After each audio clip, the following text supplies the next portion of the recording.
Oltiariq farzandi Yozuvchilar uyushmasi a'zosi Alisher Ibodinovning Xudoyorxonning so'nggi kunlari romani. Yozuvchi Alisher Ibodinov ushbu asarida oxirgi xon hayoti badiiy hujjatli tarzda hikoya qilishga harakat etilgan.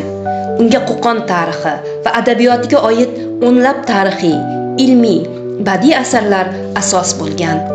Asar Qo'qon xonligining so'nggi hukmdori Xudoyorxonning hokimiyatdan qulash arafasidagi hayoti, ruhiy holati va fojiali taqdiriga bag'ishlangan. Muallif tarixiy voqealarni badiiy talqin orqali ochib beradi. Asarda Xudoyorxonning so'nggi hukmronlik yillari ta'sirlanadi. U Qo'qon xonligini uzoq yillar boshqargan bo'lsa-da, oxir-oqibat zolim siyosati, xalq manfaatini unutgani va saroydagi fitnalar sabab taxtdan ayriladi. Asar o'quvchini tarixdan saboq olishga, hokimiyat va mas'uliyat haqida chuqur o'ylashga undaydi. Saroyda hashamat, dabdaba kuchayib boradi. Xon atrofida xushomadgo'ylar ko'payadi. Oddiy xalq esa og'ir soliq va adolatsizlikdan aziyat chekadi.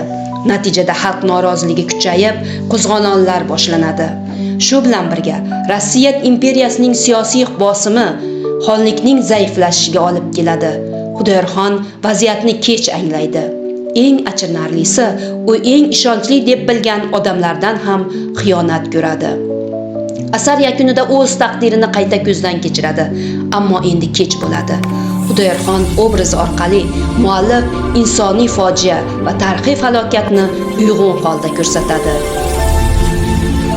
Asar o'quvchiga shuni anglatadi: xalqdan uzoqlashgan hokimiyat uzoq yashamaydi. Xudoyorxonning so'nggi kunlari bu xonning fojiasi emas, balki butun bir davrning yakuni haqidagi asardir.